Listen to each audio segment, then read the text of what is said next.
There's a feeling you've been carrying lately. It's not sharp, not a wound you can point to. It's quieter than that. A kind of hollowness, a space where something should be, but isn't. You might notice it in the mornings, when the alarm goes off, and you lie there for a moment too long, staring at the ceiling. Or maybe it's in the evenings, when the noise of the day fades, and you're left with just you. It's not despair. It's not even sadness, really. It's something subtler, something that whispers instead of screams. It's the sense that you're moving through your days, busy, productive, even successful, but somehow it all feels weightless.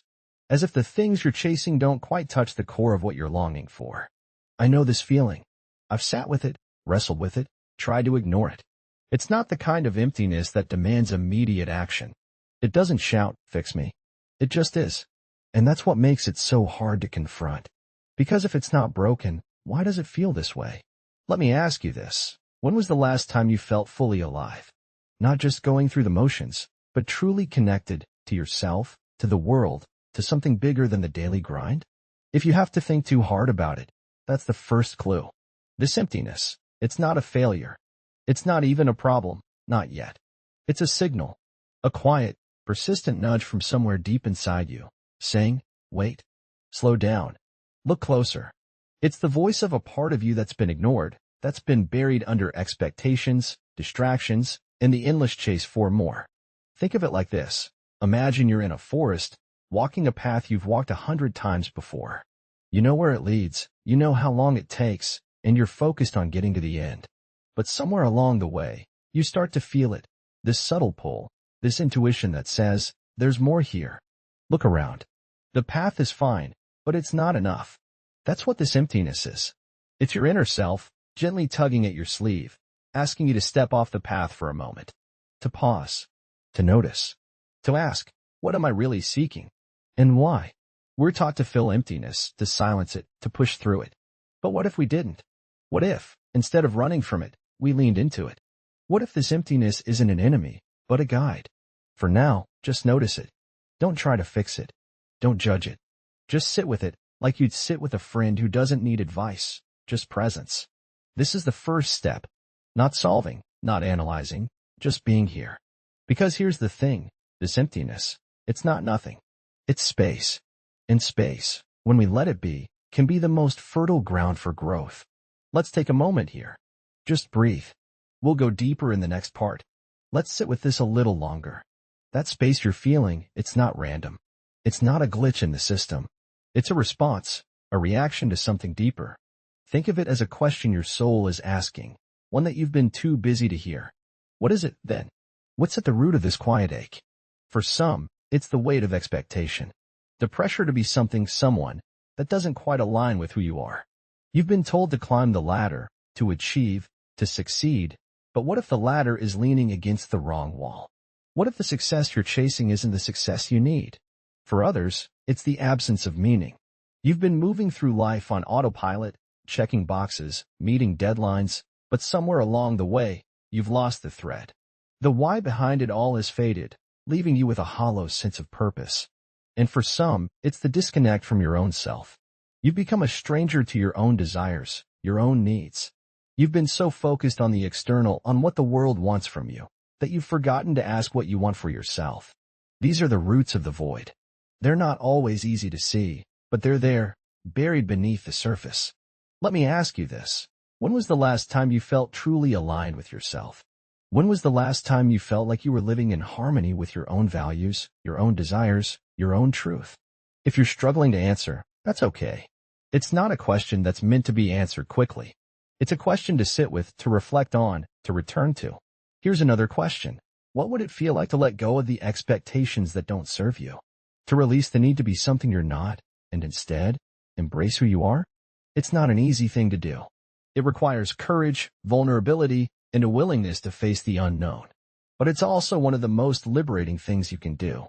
Think of it like this. Imagine you're carrying a heavy backpack.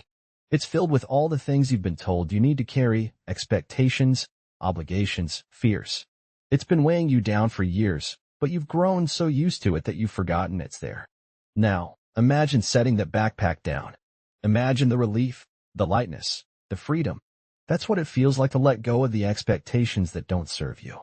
But here's the thing. You don't have to do it all at once. You can start small.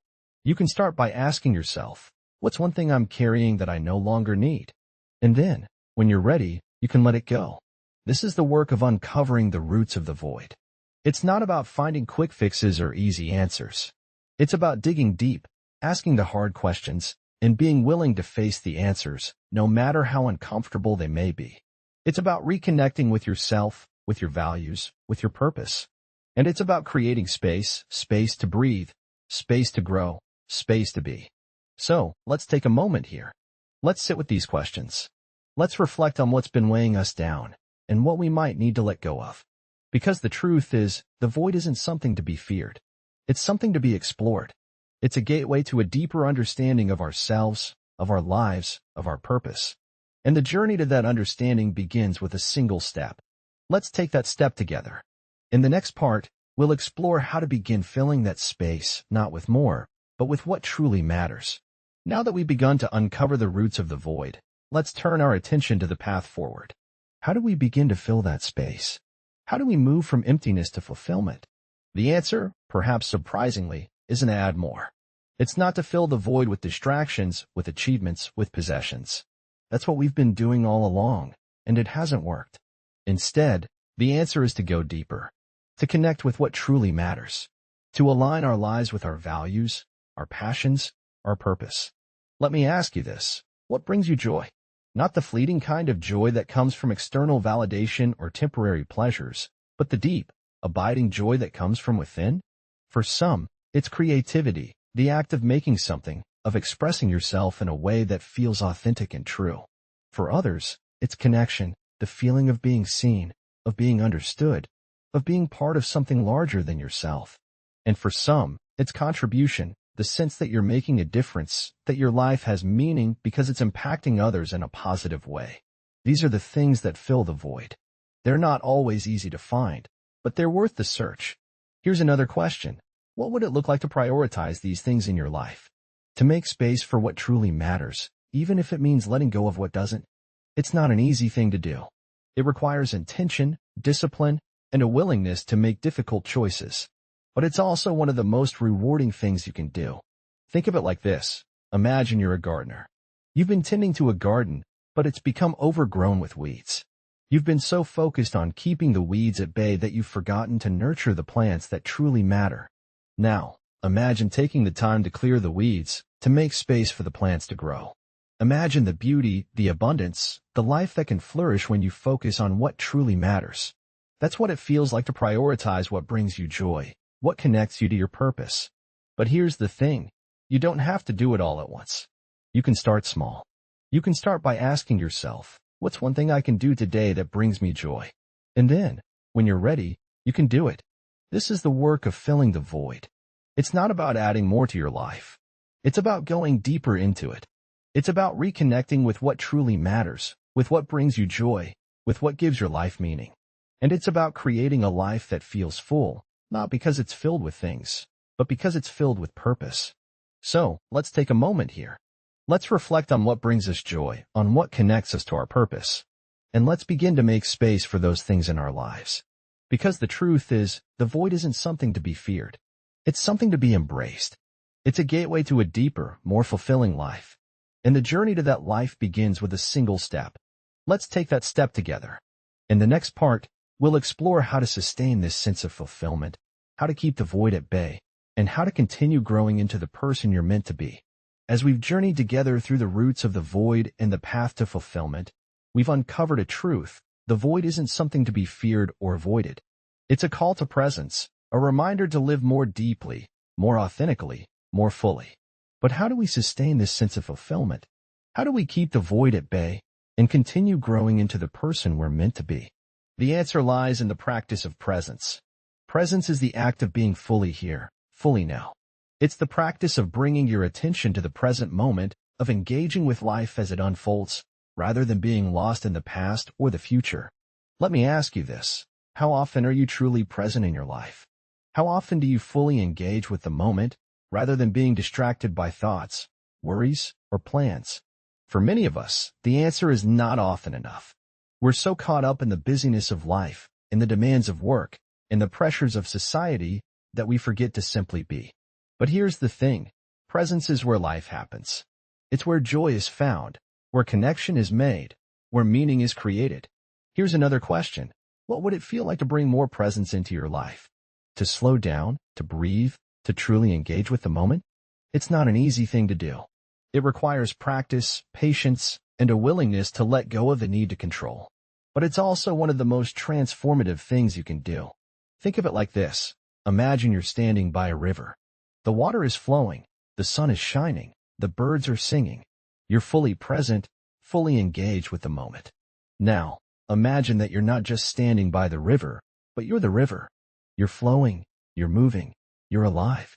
That's what it feels like to be present. It's a sense of aliveness, of connection, of being part of something larger than yourself. But here's the thing. You don't have to do it all at once.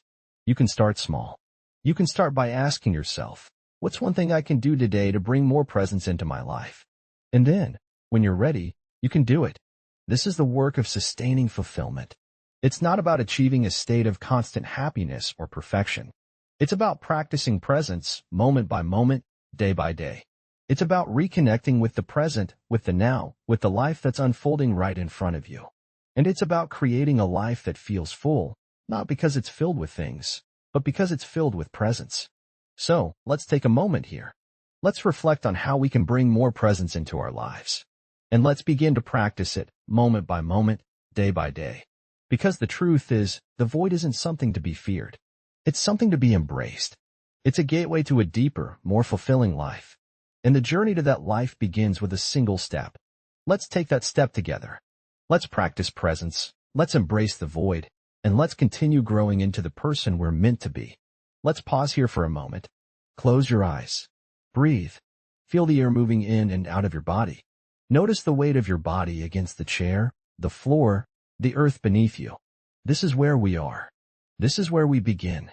There's a space between the breaths, a brief, almost imperceptible pause where everything stops. It's a moment of stillness, of quiet, of nothingness. And yet, it's in that space where everything happens. It's where the breath turns, where the cycle begins again. This is the space we're exploring now, the space between. The space between the thoughts, the emotions, the actions. The space where you exist, where you are, where you simply be. Think of it like this. Imagine you're standing on a bridge. On one side is the past, the memories, the regrets, the things you can't change. On the other side is the future, the plans, the fears, the things you can't control. And in the middle, there's you. Standing, breathing, being. This is the space we're learning to inhabit. Not the past, not the future, but the present. The now. The moment. But here's the thing. It's not always easy to stay here. The mind is a wanderer, a storyteller, a time traveler. It wants to pull you back to what was or push you forward to what might be. It wants to fill the space with noise, with distraction, with anything but the present. And that's okay. It's human. The mind is doing what it's designed to do. But you don't have to follow it. You can choose to stay here, in the space between. Let's try something. Right now, as you're reading this, bring your attention to your breath. Notice the inhale. Notice the exhale. And in the space between, notice the pause. That's where you are. That's where you can always return. This is the practice of presence. It's not about stopping the thoughts or silencing the mind. It's about noticing them, acknowledging them, and then gently bringing your attention back to the present. Think of it like a river. The thoughts are the water, flowing past, sometimes calm, sometimes turbulent. You're not trying to stop the river. You're just sitting on the bank, watching it flow. And in that watching, there's a kind of freedom, a kind of peace. Here's another way to think about it. Imagine you're holding a cup of tea. The tea is hot, the steam rising, the warmth spreading through your hands. You're not thinking about the last cup of tea you had or the next one you'll drink. You're just here, with this cup, this moment, this experience. That's presence. That's the space between. But how do we stay here? How do we keep coming back to this place when the world pulls us away? The answer is practice. Not perfection, not mastery, but practice. Start small. Start with the breath. Start with the pause. Start with the space between. And when you notice your mind wandering, when it pulls you into the past or the future, don't judge it. Don't fight it. Just notice it. And then, gently, bring yourself back. This is the work. This is the practice. It's not about filling the space with more. It's about being with the space as it is. So, let's take a moment here. Let's sit with the space between. Let's notice the breath, the pause, the stillness. And let's remember that this is where we can always return. This is where we can always find ourselves. In the next part, we'll explore how to carry this practice into the world, how to live in the space between, even when life is busy, even when the noise is loud. But for now, just be here. Just breathe. Just be. You've walked a long way since we started, through the quiet ache, the roots of emptiness, the path toward meaning. But now, as we arrive here, I want to bring us back to where we began, back to that stillness, that delicate space within you where all of this first emerged. This feeling, this quiet hollowness, was never here to defeat you. It wasn't a flaw or a failure. It was an invitation. And though you may have wrestled with it, questioned it, or tried to escape it, it never left because it was asking you to face yourself. The truth is, the emptiness isn't something to fix. It's something to be. It's a reminder to turn inward, to listen to what's been quietly whispering beneath the noise. It's not a void to fill, but a space to inhabit fully, even when it feels uncomfortable. You've already begun to see it differently. You've explored its roots, walked into the unknown, and started to bring presence into your life. You've discovered that the space within isn't an enemy, but a teacher. It's here to guide you toward deeper understanding, toward the parts of yourself you've ignored, the truths you've been afraid to face, and the life you've been hesitant to live. But here's the gentle truth. This isn't a journey with an endpoint. There's no moment where you'll arrive at fixed or complete. It's an ongoing practice, a return to the quiet, to the breath, to the stillness within. It's learning to carry that awareness with you, even when the world feels loud and overwhelming. So let's end here, where we began, in that space of quiet. Let these words settle like a soft exhale, not as a solution, but as an acknowledgement, a reminder that you're not alone in this. You've carried this emptiness, but it's also carried you. It's brought you here, to the edge of something deeper, quieter, more real. And now, as we close, I want to leave you with this. The emptiness isn't a void to fear. It's a sacred space to return to, an inner sanctuary where you can breathe, rest, and remember yourself. It's not asking you to be anything other than here, now, as you are. So, when you feel that ache rise again, that quiet, familiar pull, don't turn away. Pause. Breathe. Turn inward. You'll find it's not emptiness at all, but a mirror reflecting something eternal, your own presence. Thank you for walking this path with me. Until next time, carry this quiet with you. What began as an ache has become a doorway, and what lies on the other side is not certainty, but a deeper willingness to stay.